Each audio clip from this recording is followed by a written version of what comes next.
Hello friends, welcome back to my channel Simnas food world. അപ്പോഴിത് ഇന്ന് ഞാൻ വന്നിട്ടുള്ളത് നമുക്ക് വെറും 1 മിനിറ്റിൽ 1-2 മിനിറ്റിൽ വളരെ എളുപ്പത്തിൽ തന്നെ എണ്ണ ഒട്ടും കുടിക്കാത്ത നല്ല സോഫ്റ്റ് ആയിട്ടുള്ള പൂരി എങ്ങനെ തയ്യാറാക്കാമെന്നുള്ള നല്ലൊരു വീഡിയോ ആയിട്ടാണ് കേട്ടോ. അപ്പോൾ കണ്ടു നോക്കി ഇഷ്ടപ്പെട്ടാൽ തീർച്ചയായിട്ടും ഒരു തവണ ഇങ്ങനെ ഒന്ന് ട്രൈ ചെയ്ത് നോക്കാം. അതുപോലെ ചാനലിൻ്റെ വീഡിയോസൊക്കെ ആദ്യമായിട്ട് ആരെങ്കിലും കാണുകയാണെന്നുണ്ടെങ്കിൽ സബ്സ്ക്രൈബ് ചെയ്യാം കേട്ടോ. അപ്പോൾ നമുക്ക് പെട്ടെന്ന് തന്നെ വീഡിയോയിലോട്ട് കിടക്കാം. അപ്പോൾ നമുക്ക് ഈസി ആയിട്ടുള്ള, അതായത് എണ്ണ ഒട്ടും കുടിക്കാത്ത വെറും 1 മിനിറ്റിൽ റെഡിയാക്കി എടുക്കാൻ പറ്റിയ ഈ ഒരു പൂരി തയ്യാറാക്കാനായിട്ട് ഞാൻ ഇങ്ങനെയുള്ളൊരു പാത്രത്തിൽ നിറയെ ഗോതമ്പ് പൊടി എടുത്തിട്ടുണ്ട്. അതിപ്പോൾ നിങ്ങൾ പാക്കറ്റ് പൊടിയാണ്, അല്ലാന്നുണ്ടെങ്കിൽ നമ്മൾ മില്ലിലൊക്കെ പോയിട്ട് പൊടിച്ചിട്ട് ഉപയോഗിക്കുന്നവരുണ്ടാകും. ഗോതമ്പ് അങ്ങനെയുള്ള പൊടിയാണെങ്കിലും എന്തായാലും കുഴപ്പമില്ല കേട്ടോ. അപ്പോൾ ഈ ഒരു പാത്രത്തിൽ നിറയെ ഗോതമ്പ് പൊടി എടുത്തിട്ടുണ്ട്.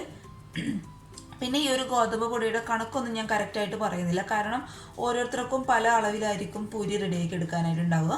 അപ്പോൾ ഞാൻ പറയുന്ന ഒരു മെത്തേഡ് ഒന്ന് ശ്രദ്ധിച്ചാൽ മതി കേട്ടോ. പക്ഷേ എപ്പോഴും ശ്രദ്ധിക്കുക, നമ്മൾ മിക്സിയിലിട്ട് ജാറിലിട്ടാണ് ഈ ഒരു പൊടി അടിച്ചെടുക്കുന്നത്. അത് ഒരു ഗ്ലാസ്സിൽ, അതായത് പൊടി നമ്മൾ മിക്സിയുടെ ജാറിലോട്ട് ഇട്ടെടുക്കുമ്പോൾ അത് ഒരു ഗ്ലാസ്സിൽ കൂടാനായിട്ട് പാടില്ല കേട്ടോ. ഒരു ഗ്ലാസ്സിൽ കൂടിക്കഴിഞ്ഞാൽ നമ്മുടെ ബ്ലേഡിന്, അതായത് മിക്സിയുടെ ബ്ലേഡിന് പെട്ടെന്ന് അങ്ങോട്ട് കേട് വരാനുള്ള ചാൻസ് ഉണ്ട്. അപ്പോൾ ഇങ്ങനെയുള്ളൊരു പാത്രത്തിൽ നിറയെ ഗോതമ്പ് പൊടി ഞാൻ എടുത്തിട്ടുണ്ട്. ആ ഒരു പാത്രത്തിൽ എടുത്ത ഗോതമ്പ് പൊടി കംപ്ലീറ്റ് ആയിട്ട് നമുക്ക് ഈ ഒരു മിക്സിയുടെ ജാറിൽ മുഴുവനായിട്ട് അങ്ങോട്ട് ഇട്ട് കൊടുക്കാം. ഇനി ഇത് നമ്മുടെ ഗോതമ്പ് പൊടിക്ക് ആവശ്യമായിട്ടുള്ള ഒരു നുള്ളു ഉപ്പും കൂടി ഈ ഒരു സമയത്ത് തന്നെ ഇട്ട് കൊടുക്കാം. ഇനി ഈ ഒരു പാത്രത്തിൽ സാധാരണ വെള്ളം ഞാൻ എടുത്തിട്ടുണ്ട്. ചൂടുവെള്ളം ഒന്നുമല്ല കേട്ടോ, സാധാരണ വെള്ളം, നമ്മുടെ പൈപ്പിൽ നിന്നൊക്കെ ഉപയോഗിക്കുന്ന വെള്ളം. അത് നമുക്ക് ഈ മിക്സിയുടെ ജാറിലോട്ട് ഒഴിച്ചു കൊടുക്കാം. പക്ഷെ ഒഴിച്ചു കൊടുക്കുമ്പോൾ ശ്രദ്ധിക്കുക, എല്ലാം കൂടി ഒരുമിച്ച് ഒഴിക്കാനായിട്ട് പാടില്ല. കുറച്ച് ഒഴിക്കുക കേട്ടോ. ഒരു 2 ടേബിൾ സ്പൂണോളം, ഈ ഒരു അളവിലൊക്കെ പൊടി എടുക്കുകയാണെങ്കിൽ ജസ്റ്റ് ഒരു 2-3 ടേബിൾ സ്പൂൺ മാത്രം വെള്ളം ഒഴിച്ചു കൊടുക്കുക. ഇനി ഇത് മിക്സിയുടെ ടോപ്പിട്ട്, അതായത് അടപ്പിട്ട് ജസ്റ്റ് ഒന്ന് മിക്സിയുടെ ജാറിലിട്ട് വിപ്പ് ചെയ്തെടുക്കുക. വിപ്പ് ചെയ്തിട്ട് എടുക്കുക എന്ന് വെച്ചാൽ എന്താണെന്നറിയാലോ, നമ്മൾ സാധാരണ തേങ്ങയൊക്കെ അരയ്ക്കുന്ന ആ ഒരു മോഡിൻ്റെ നേരെ ഓപ്പോസിറ്റ് മോഡ്. ചില മിക്സിയുടെ ജാറിൽ വിപ്പ് മോഡ് തന്നെ എഴുതിയിട്ടുണ്ടാകും കേട്ടോ. ആ ഒരു മോഡിലിട്ട് ജസ്റ്റ് ഒന്ന് കറക്കിയെടുക്കുക. ഒരുപാട് സമയം കറക്കിയെടുക്കാനായിട്ട് പാടില്ല. ജസ്റ്റ് ഒരു 1-2 സെക്കൻഡ് ഇട്ട് നന്നായിട്ട് അങ്ങോട്ട് കറക്കിയെടുക്കുക. നമ്മുടെ പൂരിക്കുള്ള മാവ് ഇവിടെ റെഡി ആയിട്ടുണ്ട്. ഇങ്ങനെ നമ്മൾ മിക്സിയിൽ കറക്കി എടുക്കുന്നതിനുള്ള ഗുണം എന്താണെന്ന് വെച്ചാൽ, ആ ഒരു ബ്ലേഡ് മാവിൻ്റെ എല്ലാ ഭാഗത്തും തട്ടി മാവ് നന്നായിട്ട് സോഫ്റ്റ് ആയിട്ട് വരും കേട്ടോ. പിന്നെ ഒരു കാര്യം ശ്രദ്ധിക്കുക, നമ്മൾ ആദ്യത്തെ ട്രിപ്പ് 1-2 ടേബിൾ സ്പൂൺ നന്നായിട്ട് വെള്ളമിട്ട് ഒന്ന് അടിച്ചെടുക്കുക. അതായത് വിപ്പിംഗ് മോഡിലിട്ട് ഒന്ന് അടിച്ചെടുക്കുക. അതിനുശേഷം ജസ്റ്റ് ഒന്ന് നമ്മുടെ മിക്സിയുടെ ജാറിൻ്റെ ടോപ്പ്, അതായത് അടപ്പൊന്ന് തുറന്ന് നോക്കുക കേട്ടോ. കറക്റ്റായിട്ട് നമ്മുടെ ഈ ഒരു പരുവത്തിൽ ആയി കിട്ടിയില്ല എന്നുണ്ടെങ്കിൽ വീണ്ടും ഒരു 2-3 ടേബിൾ സ്പൂൺ വെള്ളം ഒഴിച്ചെടുത്തിട്ട് നന്നായിട്ട് ഒന്നും കൂടി ഒന്ന് അടിച്ചെടുക്കുക. പിന്നെ നിങ്ങൾ അടിച്ചെടുത്തതിന് ശേഷം ഒരുപാട് വെള്ളം കൂടിപ്പോയി, അതായത് പേസ്റ്റ് പോലെ നമുക്ക് ഉരുട്ടിയെടുക്കാൻ പാകത്തിൽ ആവുന്നില്ല, അതായത് ഒരുപാട് വെള്ളമായി പോവുകയാണ് എന്ന് തോന്നുകയാണെങ്കിൽ വീണ്ടും ഒരു 1-2 ടേബിൾ സ്പൂൺ ഗോതമ്പ് പൊടി കൊടുത്ത് വീണ്ടും ഒന്ന് അടിച്ചെടുക്കുക കേട്ടോ. അപ്പോൾ അതൊന്ന് അഡ്ജസ്റ്റ് ചെയ്ത് കൊടുക്കുക. ആദ്യത്തെ തവണ നിങ്ങൾക്കൊരു കൺഫ്യൂഷൻ ഉണ്ടാവും, പിന്നെ അതങ്ങോട്ട് നോർമലായി അതൊരു ശരിയായിക്കോളൂ കേട്ടോ. ഞാനിപ്പോൾ ഇങ്ങനെ തന്നെയാണ് ചപ്പാത്തിയും പൂരിയൊക്കെ ചുട്ടെടുക്കാറുള്ളത്. സാധാരണ കുഴയ്ക്കുന്ന പൊടി വെള്ളം ഇട്ട് കഴിക്കുന്ന ആ ഒരു പരിപാടിയൊക്കെ കംപ്ലീറ്റ് ആയിട്ട് അങ്ങ് നിർത്തിയിട്ട് ഇത് ചടപടെ നമുക്ക് പെട്ടെന്ന് റെഡിയാക്കി എടുക്കാനായിട്ട് പറ്റും. പ്രത്യേകിച്ച് ആൾക്കാരൊക്കെ കുറവുള്ള വീട്ടിലൊക്കെ ആണെങ്കിലും, ഇപ്പം ഞാനും ഏട്ടനും മോളും മാത്രമേ ഉള്ളൂ, അങ്ങനെയുള്ളവർക്കാണെങ്കിൽ ജസ്റ്റ് ഒരു 2 കപ്പ് പൊടി ഇങ്ങനെ ഇട്ട് അടിച്ചെടുക്കുകയാണെങ്കിൽ തന്നെ പെട്ടെന്ന് നമുക്ക് ഈ പൂരിയും ചപ്പാത്തിയൊക്കെ റെഡിയാക്കി എടുക്കാനായിട്ട് പറ്റും. അപ്പോൾ ഞാൻ ഈ ഒരു മാവ് വെച്ചിട്ട് ഇതെങ്ങനെ റെഡിയാക്കി എടുക്കുന്നതും കൂടി ഒന്ന് പറഞ്ഞു തരാം. അപ്പോൾ ഇത് റെസ്റ്റ് ചെയ്യാൻ വെക്കേണ്ട ആവശ്യമൊന്നുമില്ല കേട്ടോ, നമുക്ക് ഇപ്പം തന്നെ റെഡിയാക്കി എടുക്കാനായിട്ട് പറ്റും. അപ്പോൾ നമുക്കിത് നല്ല നീറ്റായിട്ടുള്ള ഒരു കൗണ്ടർ ടോപ്പിലോട്ട് ഈ മാവ് കംപ്ലീറ്റ് ആയിട്ട് അങ്ങോട്ട് മാറ്റി കൊടുക്കാം. ഇനി നമ്മൾ സാധാരണ ചെയ്യുന്ന പോലെ പൂരിക്കുള്ള ചെറിയ ഉരുളകൾ ഈ ഒരു മാവിൽ നിന്ന് ആക്കിയെടുക്കുന്നുണ്ട് കേട്ടോ. ഞാൻ ഈ ഒരു ഷേപ്പിലുള്ള, ഈ ഒരു വലുപ്പത്തിലുള്ള ഉരുളകൾ, കുഞ്ഞു ഉരുളകൾ ആക്കിയെടുക്കാം നമുക്ക് പെട്ടെന്ന്.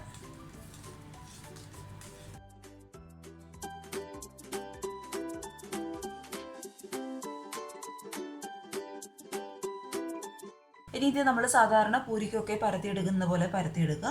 പിന്നെ പൂരിക്ക് പരത്തിയെടുക്കുന്നതിന് മുന്നേ നിങ്ങൾ കൗണ്ടർ ടോപ്പിൽ, അല്ലാന്നുണ്ടെങ്കിൽ പലകയിൽ വെച്ചിട്ടാണ് പരത്തിയെടുക്കുന്നതെങ്കിൽ അതിൻ്റെ മുകളിൽ കുറച്ച് ഓയിലോ അല്ലാന്നുണ്ടെങ്കിൽ ഗോതമ്പ് പൊടിയോ ജസ്റ്റ് ഒന്ന് വെതറി കൊടുക്കുക കേട്ടോ. പക്ഷേ ഗോതമ്പ് പൊടി വെതറി കൊടുക്കുമ്പോൾ ശ്രദ്ധിക്കുക, ഒരുപാട് അങ്ങ് വെതറി കൊടുക്കാനായിട്ട് പാടില്ല. ഒരുപാട് അങ്ങ് ആയിക്കഴിഞ്ഞാൽ നമ്മൾ എണ്ണയിലിട്ട് ഫ്രൈ ചെയ്യുന്ന സമയത്ത് ആ ഒരു കറുപ്പ് പൊടി വരും. അത് ആ പൊടി ഒന്ന് ഫ്രൈ ആയതിൻ്റെ, അപ്പോൾ ആവശ്യത്തിന് മാത്രം ഒന്ന് തട്ടി വിതറി കൊടുത്താൽ മതി കേട്ടോ. അപ്പോൾ ഞാൻ എന്തായാലും ഇവിടെ കുറച്ച് ഓയിലാണ് തടവി കൊടുത്തിട്ടുള്ളത്. ഇനി ഇത് സാധാരണ നമ്മൾ പരത്തിയെടുക്കുന്ന പോലെ ഇങ്ങനെ അങ്ങോട്ട് പരത്തിയെടുക്കുക കേട്ടോ. അപ്പോൾ പൂരിക്ക് പരത്തിയെടുക്കുമ്പോൾ ശ്രദ്ധിക്കുക, അതായത് പൂരിക്കായാലും ചപ്പാത്തിക്കായാലും ഒരുപാട് ബലം പ്രയോഗിച്ചിട്ട് നല്ല ഫോഴ്സോട് കൂടി ഒരിക്കലും പരത്തിയെടുക്കാനായിട്ട് പറ്റില്ല കേട്ടോ. അപ്പോൾ എന്ന് കഴിഞ്ഞാൽ നമ്മുടെ പൂരി ആയാലും ചപ്പാത്തി ആയാലും ഹാർഡാവാനായിട്ട് തുടങ്ങും. ഇങ്ങനെ സിമ്പിളായിട്ട് അങ്ങോട്ട് മതിയാവും. പിന്നെ റൗണ്ട് ഷേപ്പിലൊക്കെ പരത്തിയെടുക്കാൻ പറ്റുന്നവരാണെങ്കിൽ റൗണ്ട് ഷേപ്പിൽ പരത്തിയെടുക്കുക. പിന്നെ ഇതിപ്പോൾ ഞാൻ എന്തായാലും ഒരു മൂടി വെച്ചിട്ടൊന്ന് റൗണ്ടായിട്ടൊന്ന് കട്ട് ചെയ്ത് കൊടുക്കും. സാധാരണ ഞാൻ കട്ട് ചെയ്യാറില്ല, പക്ഷേ നിങ്ങൾക്ക് ഒരു കാണാനൊക്കെ ഫോട്ടോയിലും അതുപോലെ വീഡിയോ ഒക്കെ എടുക്കുമ്പോൾ കാണാനൊരു ഭംഗിക്ക് വേണ്ടിയിട്ട് നമുക്ക് ഒന്ന് പരത്തിയെടുത്തതിന് ശേഷം മൂടി വെച്ചിട്ട് റൗണ്ടായിട്ടുള്ളൊരു മൂടി വെച്ചിട്ട് ജസ്റ്റ് ഒന്ന് ആ റൗണ്ട് ഷേപ്പിൽ കിട്ടാൻ വേണ്ടിയിട്ട് ഒന്ന് കട്ട് ചെയ്ത് കൊടുക്കാം.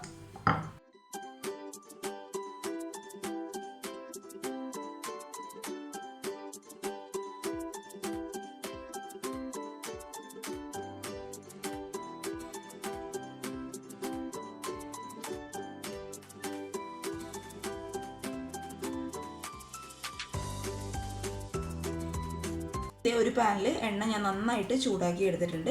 അപ്പോൾ നമ്മൾ ആദ്യം മിക്സിയുടെ ജാറിലിട്ട് പൊടിയൊക്കെ അടിച്ചെടുക്കുന്ന സമയത്ത് നിങ്ങൾ സ്റ്റൗവിൽ ഒരു പാനിൽ എണ്ണ ചൂടാക്കാനായിട്ട് വെച്ചാൽ മതി. അപ്പോൾ നമ്മൾ പരത്തിയൊക്കെ കഴിയുമ്പോഴേക്കും ആ എണ്ണ നന്നായിട്ട് അങ്ങോട്ട് ചൂടാകും കേട്ടോ. ഇനി നമ്മൾ പരത്തി വെച്ച ഓരോരോ മാവ് ഇതിലോട്ട് അങ്ങോട്ട് ഇട്ട് കൊടുക്കുക. നന്നായിട്ട് ചൂടായ എണ്ണയിലോട്ട് വേണം പൂരിയുടെ മാവ് എപ്പോഴും ഇട്ട് കൊടുക്കാനായിട്ട്. ഇനി ജസ്റ്റ് ഒന്ന് പൊങ്ങി വരുന്ന സമയത്ത് സൈഡിൽ നിന്ന് പ്രസ് ചെയ്ത് കൊടുത്താൽ നല്ല പപ്പട പോലെയുള്ള പൂരി നമുക്ക് റെഡിയാക്കി എടുക്കാനായിട്ട് പറ്റും കേട്ടോ. ഇനി അങ്ങോട്ട് തിരിച്ച് മറിച്ചിട്ട് ഇട്ട് കൊടുക്കുക. വലിയ മൂടിയൊക്കെ ഉണ്ടെന്നുണ്ടെങ്കിൽ നമുക്ക് നന്നായിട്ട് നല്ല റൗണ്ടായിട്ട് വലുതായിട്ട് കട്ട് ചെയ്തെടുക്കാനായിട്ട് പറ്റും കേട്ടോ. എൻ്റെ ഇപ്പോൾ കുഞ്ഞു മൂടിയായതുകൊണ്ട് ചെറിയ പൂരിയാണ് നമുക്ക് കിട്ടിയിട്ടുള്ളത്. അതിന് നന്നായിട്ട് മൊരിഞ്ഞ് വരുന്ന സമയത്ത് പൂരി പതുക്കെ നമുക്ക് ഈ ഒരു പാനിൽ നമ്മളെടുത്ത് മാറ്റി കൊടുക്കാം. അപ്പോൾ ഇത് കണ്ടോ, കാണുമ്പോൾ തന്നെ അറിയാം നല്ല ഡ്രൈ ആയിട്ടിരിക്കുന്ന പൂരിയാണ്, നല്ല ക്രിസ്പിയാണ്, എണ്ണ ഒട്ടും കുടിച്ചിട്ടില്ല കേട്ടോ. അപ്പോൾ നമുക്കിത് പതുക്കെ ഒരു ടിഷ്യൂയിലോട്ടോ അല്ലാന്നുണ്ടെങ്കിൽ ഒരു പാത്രത്തിലോട്ടോ അങ്ങോട്ട് മാറ്റി കൊടുക്കാം.